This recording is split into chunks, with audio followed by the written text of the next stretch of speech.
On the AI development sort of timeline, there are three major sort of milestones, of which one has already been hit, and that is cognitive capable narrow intelligence. So that's ChatGPT, essentially.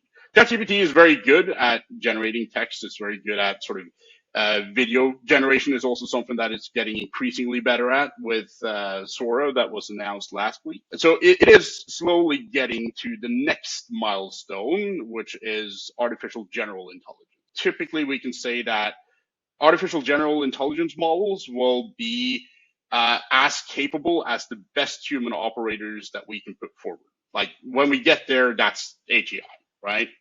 And then we have artificial superintelligence, which is models that are far better and exceeds every human operator in every domain just out of the box, right?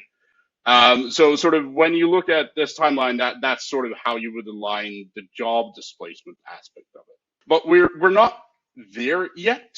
Before we get there, there is still this whole process that we need to go through where we need to adopt as sort of a society to AI.